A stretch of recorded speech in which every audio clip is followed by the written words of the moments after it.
Hello नमस्कार, मैं doctor Rajneesh Kumar आप सभी का एक बार फिर से हार्दिक स्वागत करता हूं।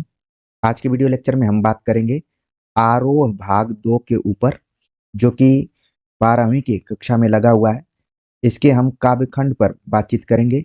हमने इससे पहले गद्य खंड पर विस्तार से बातचीत कर लिया है और जल्दी ही उस पे हम ऑब्जेक्टिव क्वेश्चंस लेकर आएंगे। तो देखते हैं, आज के लेक्चर में हमने कुल 3 कवियों को शामिल किया है, जिसमें हरिवंश राय बच्चन, आलोक धनवा और कुंवर नारायण को रखा गया है, क्योंकि ये खंड काफी लंबा पड़ रहा है। इसलिए इसको एक से अधिक वीडियो लेक्चर में लेकर आना पड़ेगा। इसलिए आप सभी को धैर्य रखकर उन सभी चीज़ों को ध्यान में रखना है जो कि परीक्षा के दृष्टिकोण से इम्पोर्टेंट हैं। हम धीरे धीरे चलेंगे, लेकिन ठोस तरीके से चलने का प्रयास करेंगे। तो चलते हैं, बात करते हैं हम हरिवंश राय बच्चन के ऊपर। आपने हिंदी साहित्य का इतिहास पढ़ा होगा या फिर उत्तर छायावाद या हालावाद पढ़ा होगा, तो वहाँ पर हरिवंश राय बच्चन से आप परिचित रहे होंगे। तो कुछ इनके बारे में हम मेन मेन जो चीज़ें हैं उनको देख लेते हैं। इनका जन्म सन 1907 ईस्वी में इलाहाबाद में हुआ था। इनकी प्रमुख रचनाओं पर बात करें तो मधुशाला 1935 में प्रकाशित हुई, मधुबाला 1938 में, मधुकलश 1938 में, निशा निमंत्रण, एकांत संगीत, आकुल अंतर, मिलन यामिनी, सतरंगिणी, आरती और अंगारे, नए पुराने झरोखे, टूटी फूटी कड़ियाँ, ये सब काव्य संग्रह हैं हरिवंश राय बच्चन के। खासतौर से मधुशाला, मधुबाला और मधुकलश, ये ऐसी रचनाएं हैं जो कि हरिवंश राय बच्चन से रिलेटेड कई बार सवाल पूछे जाते रहे हैं, ये पूछी जाती रही हैं परीक्षाओं में। इसलिए इनको प्रकाशन वर्ष की दृष्टि से जरूर ध्यान में रखिए। इसके अतिरिक्त आप अगर पिछले साल के क्वेश्चन पेपर सॉल्व कर रहे होंगे तो मिलन यामिनी भी कई बार पूछा गया है, निशा निमंत्रण भी खूब परीक्षाओं में आता है। तो प्रमुख रचनाओं को बिल्कुल ध्यान में रखिए, घुमा फिरा करिए, पूछी जाती रहेंगी। आगे बात करें तो हरिवंश राय बच्चन की आत्मकथा काफी फेमस रही है और ये 4 खंडों में है। पहला खंड है क्या भूलूं क्या याद करूं, दूसरा खंड नीर का निर्माण फिर से, तीसरा बसेरे से दूर और चौथा है 10 द्वार से सोपान तक।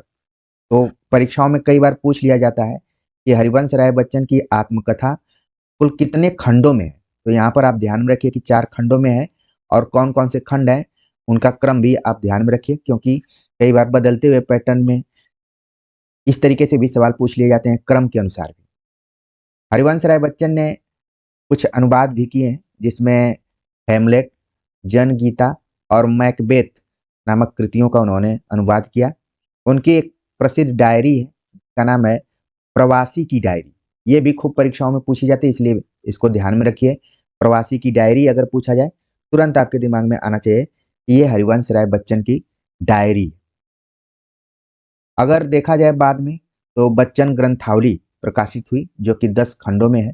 तो इसको ध्यान में रख सकते हैं आप कि बच्चन ग्रंथावली कितने खंडों में है, 10 खंडों में है, जिसमें कि इनका पूरा जो साहित्य रहा है, आ, कविता से लेकर डायरी तक, पूरा इसमें संकलित है। हरिवंश राय बच्चन का निधन सन 2003 ईस्वी में मुंबई में हो गया।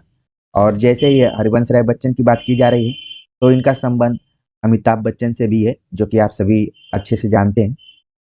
जब आप एनसीईआरटी की किताब पढ़ेंगे तो उसमें हरिवंश राय बच्चन के चैप्टर में एक पंक्ति दी है कि पूर्व चलने के बटोही बाट की पहचान कर ले।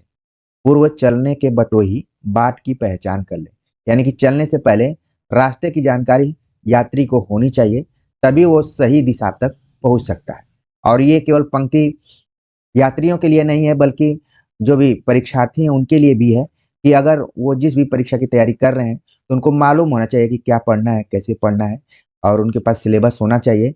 ये भी क्या है, परीक्षार्थी बटोही की तरह है और उनकी परीक्षा उस बाट की तरह है जिसकी की पहचान उनको होनी चाहिए। तो इस पंक्ति को खुद के लिए भी आप देख सकते हैं। आगे बात करें हरिवंश राय बच्चन पर, तो सन 1942 से 1952 तक इलाहाबाद विश्वविद्यालय में ये प्राध्यापक के तौर पर थे, यानी कि प्रोफेसर थे। आकाशवाणी के साहित्यिक कार्यक्रमों से संबद्ध थे। फिर विदेश मंत्रालय में हिंदी विशेषज्ञ के तौर पर भी इन्होंने काम किया है। तो मान लीजिए हरिवंश राय बच्चन पर आधारित खास उनके कर्मों पर आधारित सवाल पूछ लिया जाए कि प्राध्यापक थे, आकाशवाणी से जुड़े हुए थे और हिंदी विशेषज्ञ के तौर पर विदेश मंत्रालय में थे, तो ये तीनों बातें वहां पर सही होंगी। दोनों महायुद्धों के बीच मध्य वर्ग के विक्षुब्ध विकल मन को बच्चन ने वाणी का वरदान दिया। यानी कि यहाँ पर दोनों महायुद्धों की चर्चा की जा रही है।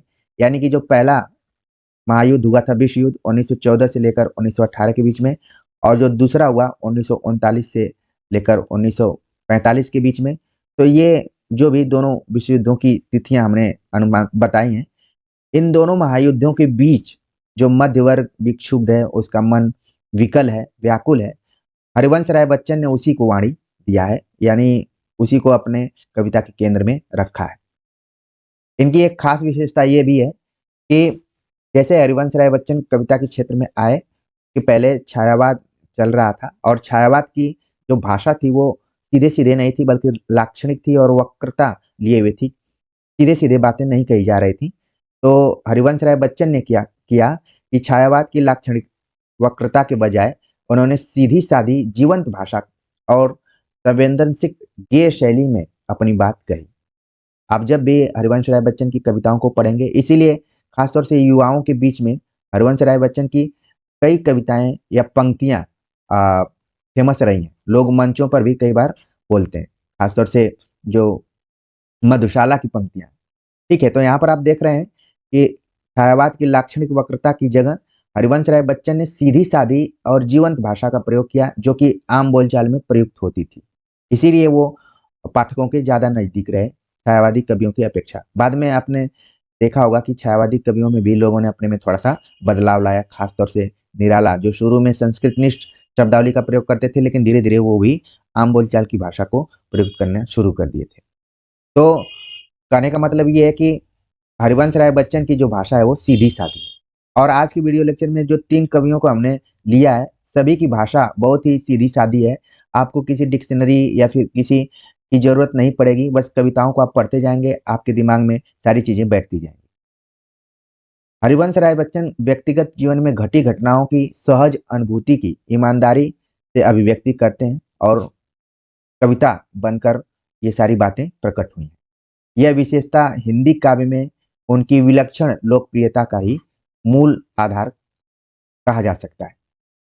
और कई बार एग्जाम में सवाल पूछा जाता है कि हरिवंश राय बच्चन के ऊपर किसका प्रभाव है। तो देख लीजिए आप लोग, यहाँ पर है कि मध्ययुगीन फारसी के कवि उमर खयाम, ठीक है, रुबाइयां, कई बार सवाल पूछ लिया जाता है कि किसकी रुबाइयों से हरिवंश राय बच्चन प्रभावित थे। तो मध्ययुगीन फारसी कवि उमर खयाम का मस्तानापन हरिवंश राय बच्चन की प्रारंभिक कविताओं, विशेषकर मधुशाला में एक अद्भुत अर्थ विस्तार पाता है। जीवन एक तरह का मधुकलश है, दुनिया मधुशाला है, कल्पना साकी और कविता वह प्याला जिसमें ढालकर जीवन पाठक को पिलाया जाता है। तो उमर खयाम का ज्यादा असर इनकी रचना मधुशाला पर है। तो मधुशाला को तो बिल्कुल आप ध्यान में रखिए, इसके प्रकाशन वर्ष को भी ध्यान में रखिए, और उमर खयाम को ध्यान में रखिए, और रुबाइयों को ध्यान में रखिए, और जो भी इसकी पंक्तियां हैं अगर आप पढ़ सकते हैं, समय हो तो जरूर इनको ध्यान में रखिए। ठीक है, आगे बात करते हैं। हरिवंश राय बच्चन का मानना है कि कविता का एक घूंट जीवन का एक घूंट है। कविता का एक घूंट जीवन का एक घूंट है। पूरी तन्मयता से जीवन का घूंट भरें, कड़वा खट्टा भी सहज भाव से स्वीकार करें, तो अंततः एक सूफियाना सी बेख्याली मन पर छाएगी। एक के बहाने सारी दुनिया से इश्क हो जाएगा, और तेरा मेरा के समस्त झगड़े काफूर हो जाएंगे। इसे बच्चन का हालावादी दर्शन कहा जाता है। कई बार सवाल भी आ जाता है कि हालावाद के प्रवर्तक कौन थे, या फिर हालावाद से इनका संबंध है, तो हरिवंश राय बच्चन का वहां पर नाम आता है। और हालावाद का आप देख रहे हैं कि जो भी एक तरीके से दर्शन है, जो उसके केंद्र में है कि कविता का एक घूंट जीवन का एक घूंट है, पूरी तन्मयता से जीवन का घूंट भरें, कड़वा खट्टा जो भी हो उसको सहज भाव से स्वीकार करें, और एक के बहाने सारी दुनिया से प्यार करें, तेरा मेरा झगड़ा खत्म करें। इस टाइप से चीजें हैं कि हालावादी दर्शन। बच्चन का कवि रूप सबसे विख्यात है, जैसा कि हम लोग जानते हैं, लेकिन उन्होंने कहानी, नाटक, डायरी के साथ बेहतरीन आत्मकथा भी लिखी है, जिसका कि हमने ऊपर जिक्र कर दिया है। उनकी कविता आत्म परिचय तथा गीत संग्रह निशा निमंत्रण का एक गीत यहाँ पर आपके पाठ्य पुस्तक में लगाया गया है।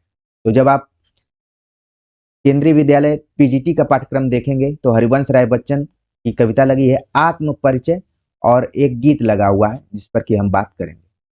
आत्म परिचय शब्द में ही छिपा हुआ है। आमतौर पर आप परिचय की बात करते हैं और त्रिलोचन की एक कविता आती है कि यूं ही मुस्कुराकर तुमने परिचय की गांठ लगा दी। यहाँ पर क्या है, आत्म परिचय। व्यक्ति खुद से परिचित हो रहा है, वह क्या है क्या नहीं है, यही है आत्म परिचय। यानी कि अपने को जानना दुनिया को जानने से ज्यादा कठिन है। अपने को जानना दुनिया को जानने के से ज्यादा कठिन है। आप दुनिया भर के लोगों को जानते हैं, लेकिन आप एकांत में बैठकर सोच सकते हैं कि आखिरकार मैं कौन हूं। हालांकि दर्शन में रेने डेकार्ट नाम के एक दार्शनिक हैं जिन्होंने कि इस पर विचार भी किया है कि मैं कौन हूं, मैं हूं अतः मैं सोचता हूं। अगर किसी ने फिलॉसफी पढ़ा होगा तो इस विचार को जरूर पढ़ा होगा।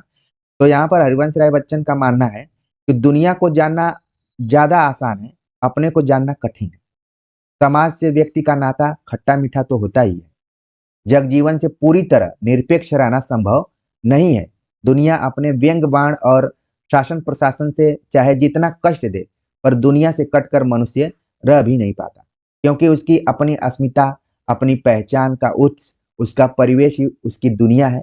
अपना परिचय देते हुए वह लगातार दुनिया से अपने द्विधात्मक और द्वंद्वात्मक संबंधों का मर्म ही उद्घाटित करते रहते हैं। इस कविता पर हम आगे बात करेंगे तो ये सारी चीजें वहां पर आपको देखने को मिलेंगी। अस्मिता, पहचान, परिवेश और लगातार जो द्वंद्व चल रहा है, संबंधों का द्वंद्व, वो आपको दिखाई पड़ेगा। सही मायने में आत्म परिचय नामक कविता के बारे में कहा जाए तो ये है, दुनिया से मेरा संबंध प्रीति कलह का है, मेरा जीवन विरुद्धों का सामंजस्य है। ये आचार्य रामचंद्र शुक्ल से सीधे सीधे पंक्ति उठा ली गई है।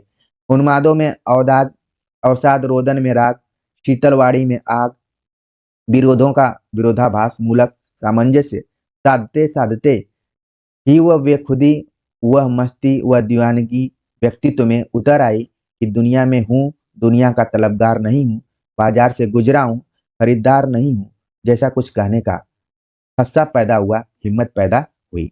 यह हिम्मत ही छायावादोत्तर गीति काव्य का प्राण है। आप देखेंगे कि छायावाद के बाद ज्यादातर जो भी गीति काव्य लिखे गए हैं उसमें यही भाव दिखाई पड़ता है। किसी असंभव आदर्श यूटोपिया की तलाश में सारी दुनियादारी ठुकरा कर उस भाव से दुनिया से इन्हें कोई वास्ता नहीं है। प्रीति कलह का यही वितान और विरोधाभास का यह विग्रह इन्हें दूर टिमटिमाते तारे की अबूझ रहस्यात्मकता से लहालोट रखता है। तो ये आत्मपरिचय कविता का एक तरीके से भाव सौंदर्य था। हम आगे कविता पर अभी बात करेंगे। अगली जो इनका एक जो गीत लगा हुआ है और वो गीत लिया गया है निशा निमंत्रण से। तो अब आप सभी को ध्यान में रखना है कि निशा निमंत्रण को बिल्कुल ध्यान में रखिए, परीक्षा में आ जाए कि किसकी रचना है, कब इसका प्रकाशन हुआ है और जो भी गीत उद्धृत की गई है किस काव्य संग्रह से है। तो निशा निमंत्रण का जरूर ध्यान में रखिए। निशा निमंत्रण से उद्धृत गीत में प्रकृति के दैनिक परिवर्तनशीलता के संदर्भ में विशेषकर मनुष्य के धड़कते हृदय को सुनने की काव्यात्मक कोशिश है। बहुत ही सरल सर्वानुभूत बिंबों के जरिए किसी अगोचर सत्य की रूहानी छुअन महसूस करा देना बच्चन की जो अलग विशेषता है, यह गीत उसका एक बेहतर नमूना है। तो यहाँ पर देख रहे हैं कि जो निशा निमंत्रण में गीत लगी हुई है वो पूरा बिंब प्रधान है। बिंबों के माध्यम से जो कवि है उसको प्रस्तुत कर रहा है।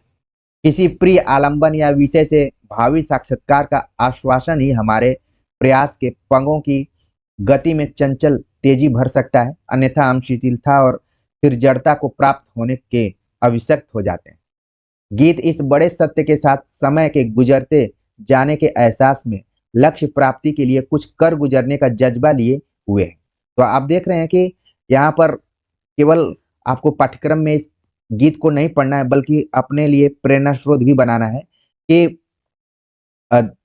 समय गुजरता जा रहा है और लक्ष्य प्राप्ति के लिए कुछ कर गुजरने का जज्बा आपके अंदर भी है। लगातार आप सभी भी मेहनत कर रहे हैं। तो हम कविता को देख लेते हैं और आप लोग कंसंट्रेट होकर इसको सुनिएगा। इसमें बहुत कुछ ऐसे शब्द नहीं है जिनका कि हमें अर्थ बताना हो, क्योंकि मैंने शुरू में बोल दिया कि ये तीनों कवि जो आज के लेक्चर में बहुत ही आसान है। और इनकी कविताओं को बस आप अच्छे से अगर पाठ कर लें तो उनके अर्थ खुल जाते हैं। तो हम बात करते हैं आत्म परिचय के ऊपर। हरिवंश राय बच्चन आत्म परिचय में लिखते हैं कि मैं जग जीवन का भार लिए फिरता हूँ, फिर भी जीवन में प्यार लिए फिरता हूँ। कर दिया किसी ने झंकृत, जिनको छूकर मैं सांसों के दो तार लिए फिरता हूँ। तो आप देख रहे हैं कि पहला ही बंद आपको समझ में आने लगा होगा कि जो कवि है इस दुनिया में घूम रहा है, तो प्यार लेकर घूम रहा है। ठीक है, तो किसी ने उसको स्पर्श करके झंकृत कर दिया। तो आप देख रहे हैं कि जो संगीत के इंस्ट्रूमेंट होते हैं कुछ कुछ उसका प्रयोग यहाँ पर कवि अपने कविता में कर रहा है। आगे दूसरे बंद में लिखते हैं कि मैं स्नेह सुरा का पान किया करता हूँ, मैं कभी न जग का ध्यान किया करता हूँ। जग पूछ रहा उनको जो जग की गाते, मैं अपने मन का गान किया करता हूँ। ये क्या है? आत्म परिचय की तरफ है।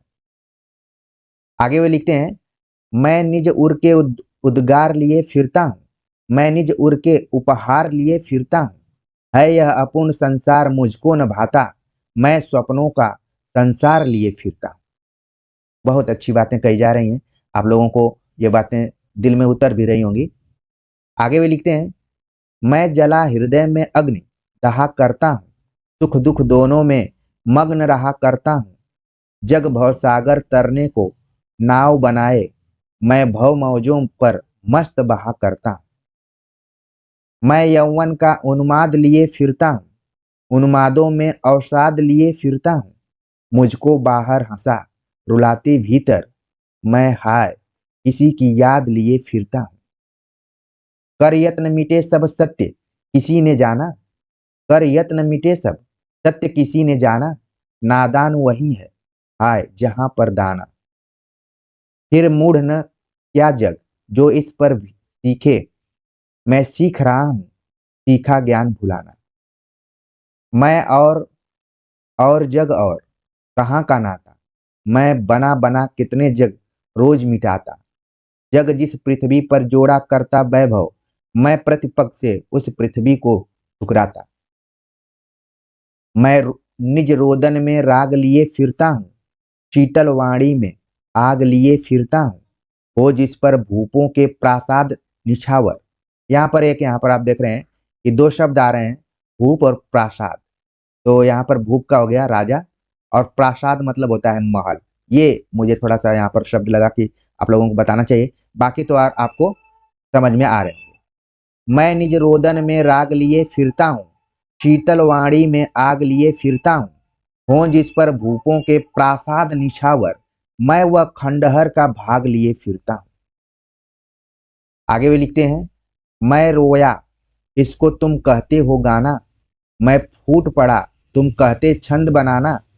क्यों कवि कहकर संसार मुझे अपनाए, मैं दुनिया का हूं एक नया दीवाना। ये पंक्ति बिल्कुल आप ध्यान में रखिए, बहुत ही बड़ी बातें कही जा रही हैं। मैं रोया इसको तुम कहते हो गाना, मैं फूट पड़ा तुम कहते छंद बनाना। क्यों कवि कहकर संसार मुझे अपनाए, मैं दुनिया का हूं एक नया दीवाना। कवि ही क्यों बोले संसार, मैं तो इस दुनिया का एक नया दीवाना। ये पंक्ति हो सकता है कि परीक्षा में आ जाए, तुरंत आपके दिमाग में आएगा कि मैंने हरिवंश राय बच्चन के बारे में ये पंक्ति पढ़ी थी। आगे वे लिखते हैं मैं दीवानों का वेश लिए फिरता हूँ, मैं मादकता निशेष लिए फिरता हूँ। जिसको सुनकर जग झूमे झूके लहराए, मैं मस्ती का संदेश लिए फिरता हूँ। ठीक है, तो ये आत्म परिचय की पूरा पंक्तियां थी। उम्मीद है कि आप सभी इन पंक्तियों से परिचित हो गए होंगे। जहां भी फिरता हूँ घूमता हूँ, ये सारी शब्द आए कविता में तो ये दिमाग में रख लीजिए कि वो कहीं ना कहीं हरिवंश राय बच्चन की कविता से जुड़ा हुआ है। ठीक है, ये संकेत के तौर पर है। हरिवंश राय बच्चन की जो दूसरी कविता आपके सिलेबस में लगी हुई है वो एक गीत है और बताया गया कि ये निशा निमंत्रण में संकलित है। इसको आपको ध्यान में रखना है विशेष तौर पर। और ये गीत क्या है? दिन जल्दी जल्दी ढलता है, हो जाए न पथ में रात कहीं, मंजिल भी तो है दूर नहीं। यह सोच थका दिन का पंथी भी जल्दी जल्दी चलता है, दिन जल्दी जल्दी ढलता है। ये कहीं ना कहीं आप सभी के जीवन से भी जुड़ा हुआ है। प्रतियोगी छात्रों के जीवन से जुड़ा हुआ है कि उनके लिए अब समय बहुत नहीं रह रहा है कि कितना समय बचा है, लगता है कि बहुत कम समय बचा है। तो वही जैसे एक बटोही एक यात्री अपने रास्ते में चलता रहता है, उसको लगता है कि बहुत जल्दी जल्दी दिन बीत जा रहा है, रात खत्म हो जा रही है, समय नहीं। दिन जल्दी जल्दी ढलता है, हो जाए न पथ में रात कहीं, मंजिल भी तो है दूर नहीं, मंजिल भी तो है दूर नहीं, यह सोच थका दिन का पंथी भी जल्दी जल्दी चलता है, दिन जल्दी जल्दी ढलता है। बच्चे प्रत्याशा में होंगे, नीड़ों से झांक रहे होंगे, यह ध्यान परों में चिड़ियों के भरता कितनी चंचलता है, दिन जल्दी जल्दी ढलता है। बहुत अच्छी पंक्तियां हैं, बिल्कुल इनको ध्यान में रखिए, आपके दिमाग में पंक्तियां उतर भी रही होंगी। मुझसे मिलने को कौन विकल, मैं हूं किसके हित चंचल, यह प्रश्न शिथिल करता पद को भरता उर में विहुलता है, दिन जल्दी जल्दी ढलता है। ठीक है, तो ये एक गीत थी हरिवंश राय बच्चन की। तो यहाँ पर देख रहे हैं कि समय को लेकर अलग अलग 3-4 बिंब यहाँ पर आपके सामने प्रस्तुत किए गए और आखिर में एक सवाल उठाया गया कि मुझसे मिलने को कौन विकल, मुझसे मिलने के लिए कौन परेशान है, मैं हूं किसके हित चंचल, मैं क्यों चंचल हूं, किसी कोई विकल ही नहीं है, कोई परेशान ही नहीं है। तो यह प्रश्न शिथिल करता पद को भर उर में विहुलता है, दिन जल्दी जल्दी ढलता है। आगे हम बात करेंगे जिस कवि के ऊपर, वो है आलोक धनवा। आलोक धनवा को अक्सर आप वन लाइनर किताबों में पढ़ते रहे होंगे और इनकी एक जो खास रचना है दुनिया रोज बनती है, ठीक है, और ये कई बार परीक्षाओं में पूछा भी जाता है, तो इसके थ्रू आप जानते होंगे आलोक धनवा को। आज थोड़ा सा इनके बारे में और देख लेते हैं। इनका जन्म सन 1948 ईस्वी मुंगेर बिहार में हुआ। इनकी प्रमुख रचनाओं के बारे में बात करें तो इनकी पहली कविता जनता का आदमी जो 1972 में प्रकाशित हुई, उसके बाद कुछ और कविताएं आई। भागी हुई लड़कियां, ये भी कविताएं खूब पूछी जाती हैं परीक्षाओं में। भागी हुई लड़कियां, ब्रूनो की बेटियां, ठीक है, और दुनिया रोज बनती, ये जो 2-3 रचनाएं, जनता का आदमी, भागी हुई लड़कियां, ब्रूनो की बेटियां, दुनिया रोज बनती है, ये आलोक धनवा को हिंदी कविता जगत में एक महत्वपूर्ण स्थान दिलाते हैं। अगर सम्मानों की बात करें तो राहुल सम्मान, बिहार राष्ट्र भाषा परिषद का साहित्य सम्मान, बनारसी प्रसाद भोजपुरी सम्मान, पहल सम्मान। और आलोक धनवा कई बार बीएचयू इत्यादि में आते रहे हैं अपनी कविताओं के साथ, और इसके साथ नई दिल्ली में भी और पटना में भी इनको आप सुने होंगे कई बार। एनसीईआरटी की किताब जब आप पढ़ेंगे तो आलोक धनवा के चैप्टर में पंक्तियां दी गई हैं कि जहां नदियां समुद्र से मिलती हैं वहां मेरा क्या है, क्योंकि ये कविता का पूरा आज का लेक्चर है, तो जितनी पंक्तियां होंगी काव्यात्मक ही होंगी। जहां नदियां समुद्र से मिलती हैं वहां मेरा क्या है, मैं नहीं जानता लेकिन एक दिन जाना है उधर, ठीक है। तो ये रहस्यात्मक टाइप की कविता आपको दिख रही है यहाँ पर। जहां नदियां समुद्र से मिलती हैं वहां मेरा क्या है, मैं नहीं जानता लेकिन एक दिन जाना है उधर। आगे बात करें आलोक धनवा के ऊपर तो 7वें-8वें दशक में कवि आलोक धनवा ने बहुत छोटी अवस्था में अपनी गिनी चुनी कविताओं से अपार लोकप्रियता अर्जित की। सन 1972-73 में प्रकाशित इनकी आरंभिक कविताएं हिंदी के अनेक गंभीर काव्य प्रेमियों को जबानी याद रही हैं। आलोचकों का तो मानना है कि उनकी कविताओं ने हिंदी कवियों और कविताओं को कितना प्रभावित किया, इसका मूल्यांकन अभी ठीक से नहीं हुआ है।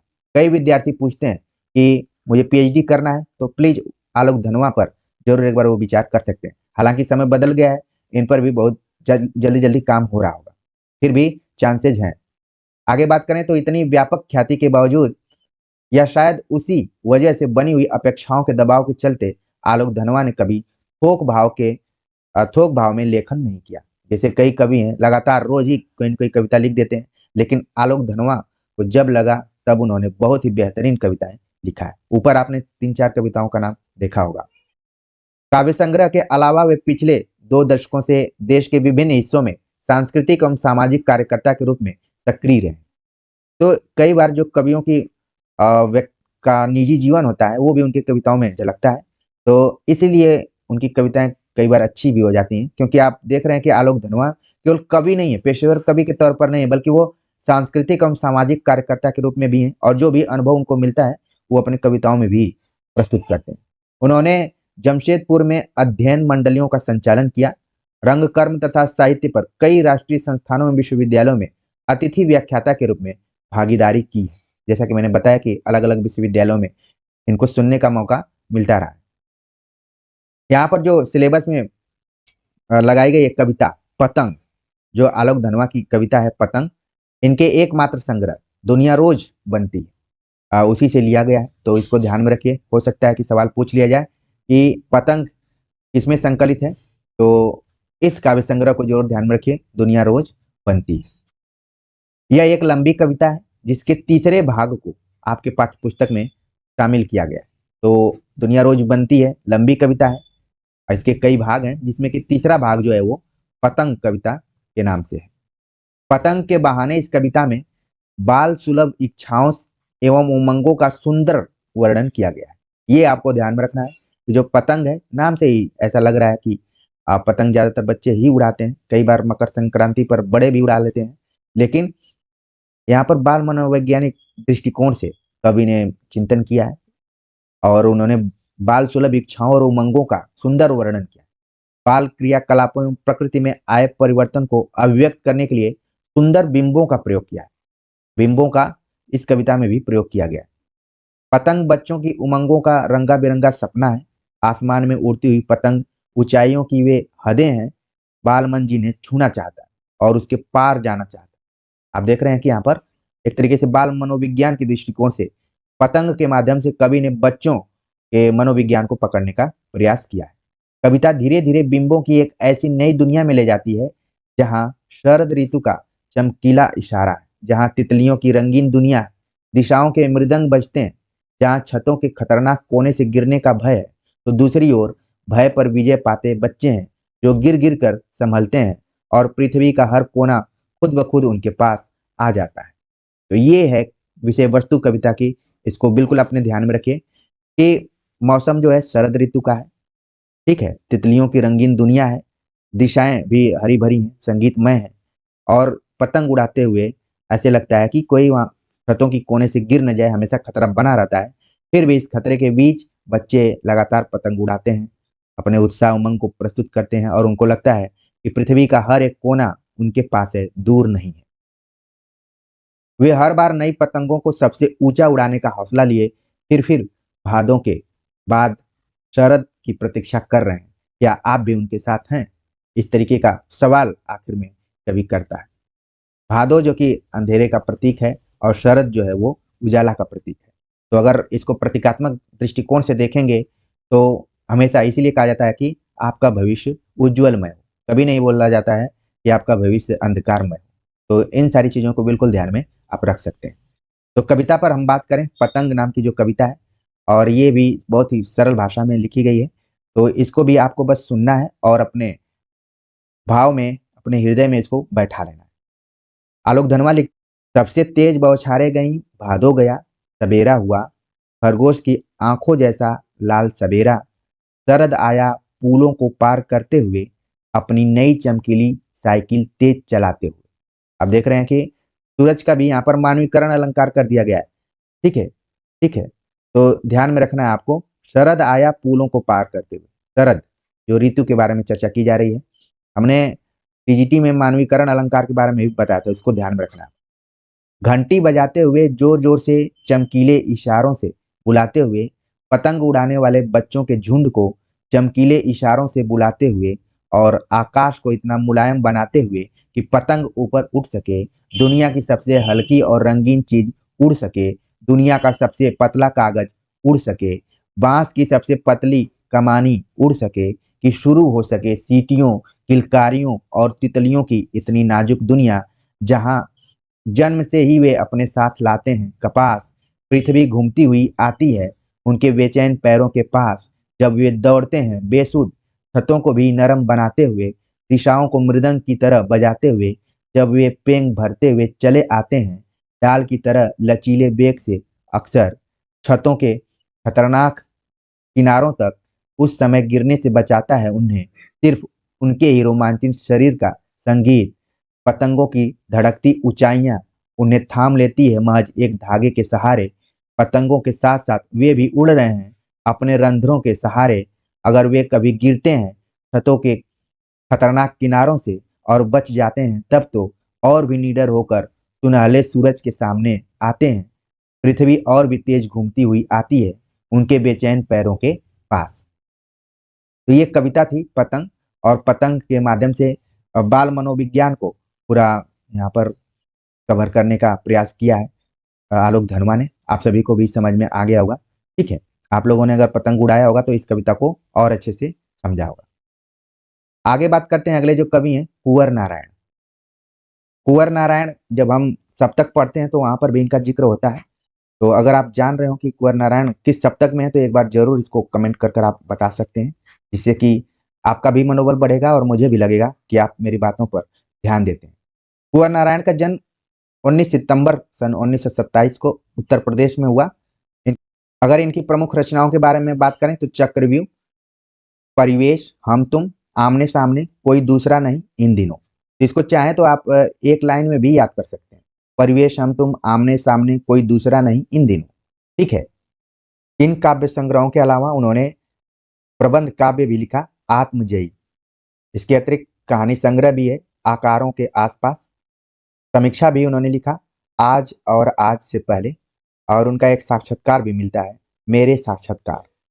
प्रमुख पुरस्कारों की बात करें तो साहित्य अकादमी पुरस्कार इनको मिला, कुमारन आशान पुरस्कार, व्यास सम्मान, प्रेमचंद पुरस्कार, लोहिया सम्मान, कबीर सम्मान, ज्ञानपीठ पुरस्कार। तो अभी तक के जिन 3 कवियों के बारे में हमने बात किया, उसमें आपको विशेष तौर पर ध्यान में कुंवर नारायण के बारे में रखना है कि इनको साहित्य अकादमी पुरस्कार भी मिला है, पहला नंबर। और दूसरा नंबर इनको ज्ञानपीठ पुरस्कार भी मिला है। तो ये अभी तक आप देख रहे हैं कि इकलौते इस तरीके के कवि हैं जिनको कि जो सर्वश्रेष्ठ 2 पुरस्कार हैं भारत के हिंदी जगत के, ज्ञानपीठ और साहित्य अकादमी दोनों मिल चुके हैं। इसके अतिरिक्त तमाम पुरस्कारों को आपने देखा, प्रेमचंद, लोहिया, कबीर, व्यास, सब पुरस्कार मिला हुआ है। एनसीईआरटी की किताब जब आप पढ़ेंगे तो उसमें कुंवर नारायण की पंक्ति मिल जाएगी आपको कि न जाने कब से बंद एक दिन इस तरह खुला घर का दरवाजा, जैसे गर्द से ढकी एक पुरानी किताब। तो जो लोग किताबें बहुत दिनों के बाद खोलते होंगे वो इस कविता को बहुत अच्छे से समझ पाएंगे कि जैसे एक पुरानी किताब को हम खोलते हैं तो उसमें गर्द रहता है और एक अजीब टाइप की स्मेल भी रहती है।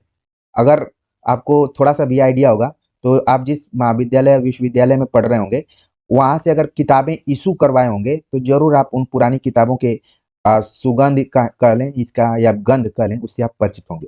एक बार तो मैंने करवाया था और एक ही दिन पढ़ने के बाद मुझे बहुत कर्कश जुकाम हुआ, क्योंकि किताबों में भी जो पेज होते हैं उनके पुराने पड़ जाते हैं, उसमें अजीब ढंग की गर्द होती है और कई बार लोगों को एलर्जी रहती है तो जुकाम भी हो जाता है। बहुत सारे विद्यार्थी होंगे जो इसका अनुभव किए होंगे। तो वो लिखते हैं कि न जाने कब से बंद एक दिन इस तरह खुला घर का दरवाजा, जैसे गर्द से ढकी एक पुरानी किताब। देखिए कैसा यहाँ पर बिंब उपस्थित हो रहा है, किताब और दरवाजा। ठीक है, खुलना और बंद होना आपके सामने प्रस्तुत हो जा रहा है तुरंत।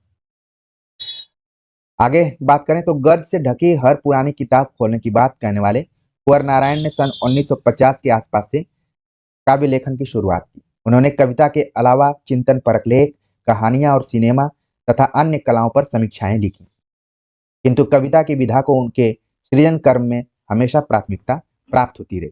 इसीलिए सप्तक जैसे कवियों के ग्रुप में इनको रखा गया। नई कविता के दौर में जब प्रबंध काव्य का स्थान प्रबंधत्व की दावेदारी लंबी कविताएं लेने लगी, तब कुंवर नारायण ने आत्मजयी जैसा प्रबंध काव्य रचकर भरपूर प्रतिष्ठा प्राप्त की है। तो इसको आपको ध्यान में रखना है कि आत्मजयी किस टाइप का काव्य है, तो वो प्रबंध काव्य है। ये परीक्षा के दृष्टिकोण से इंपॉर्टेंट है, बिल्कुल इसको ध्यान में रखिए। आलोचक मानते हैं कि उनकी कविता में व्यर्थ का उलझाव, अखबारी सतहीपन और वैचारिक धुंध के बजाय संयम, परिष्कार और साफ सुथरापन है। जैसा कि मैं बार बार कह रहा हूँ कि आज के जो तीनों कवि हैं लगभग सभी में यही है कि कविता में व्यर्थ का उलझाव नहीं है, अखबारी सतहीपन भी नहीं है, वैचारिक धुंध के बजाय संयम है, परिष्कार है और साफ सुथरापन।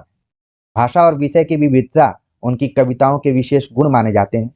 उनमें यथार्थ का खुरदरापन भी मिलता है और उसका सहज सौंदर्य भी। सीधी घोषणाएं और फैसले उनकी कविताओं में नहीं मिलते, क्योंकि जीवन को मुकम्मल तौर पर समझने वाला एक खुलापन उनके कवि स्वभाव की मूल विशेषता है।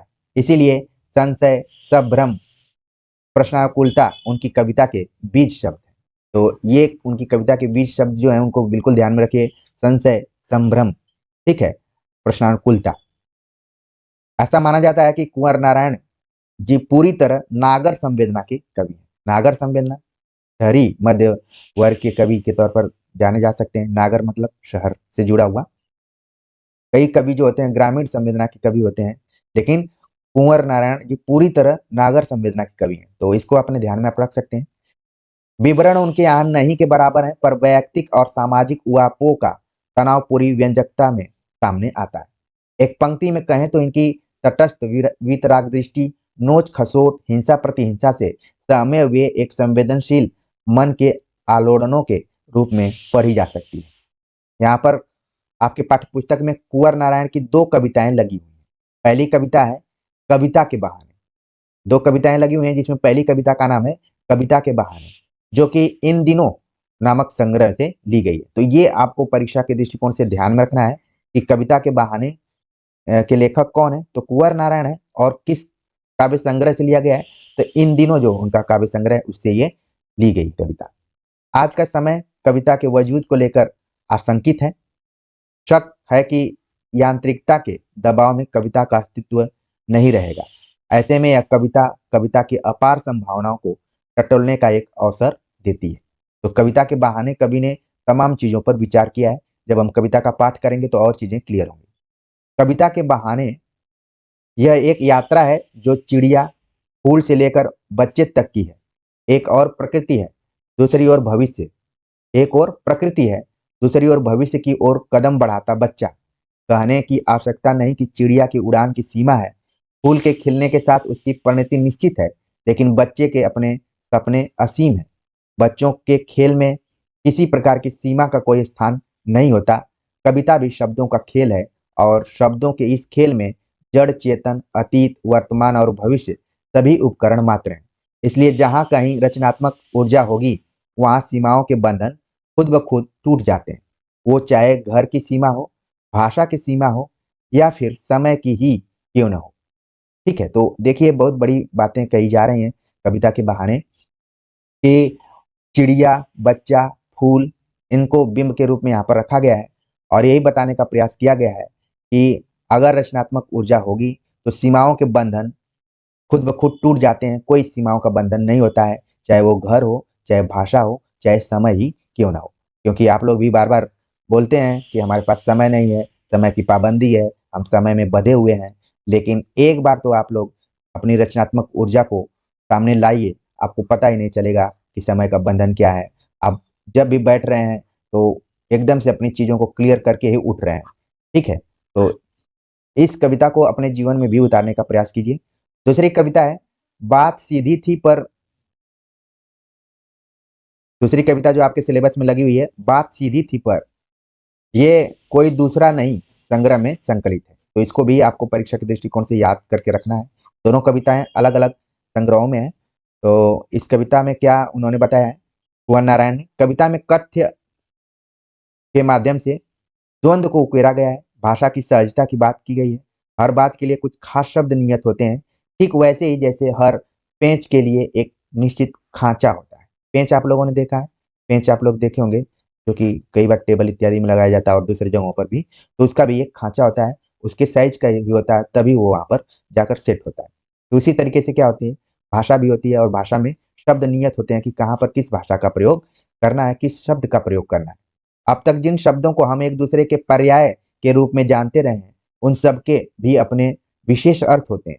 अच्छी बात यह है, अच्छी बात या अच्छी कविता का बनना सही बात का सही शब्द से जुड़ना होता है, और जब ऐसा होता है तो किसी दबाव या अतिरिक्त मेहनत की जरूरत नहीं होती, वह सहूलियत के साथ हो जाता है। कई बार आप, अगर आप लोगों ने एनसीसी किया होगा तो वहाँ पर जो भी एलएमजी रहता है या फिर 303 करके इसको खोलना जोड़ना रहता है, तो कई विद्यार्थी इसको ठीक से खोल जोड़ नहीं पाते हैं, क्योंकि हर एक चीज का बना हुआ है नियत कि कैसे कहाँ पर किसको लगाना है। जब जानकारी नहीं रहती है तो आप कई बार जबरदस्ती जोर जबरदस्ती बल का प्रयोग करते हैं, और सामान क्या होती है, टूट जाती है। तो केवल सामान ही नहीं टूटती, यहाँ पर देखिए उसी तरीके से बात की गई है। भाषा और शब्द को लेकर भी लेखक कवि ने बताने का प्रयास किया है। तो एनसीसी वाले बच्चे ज्यादा समझ गए होंगे, क्योंकि मैंने भी एनसीसी किया। तो हर मतलब जो भी वहाँ पर था इंस्ट्रूमेंट, उसको खोलने जोड़ने के लिए कुछ समय दिया जाता था और उसमें लोग हड़बड़ाने भी लगते थे अगर ठीक से प्रैक्टिस नहीं किए।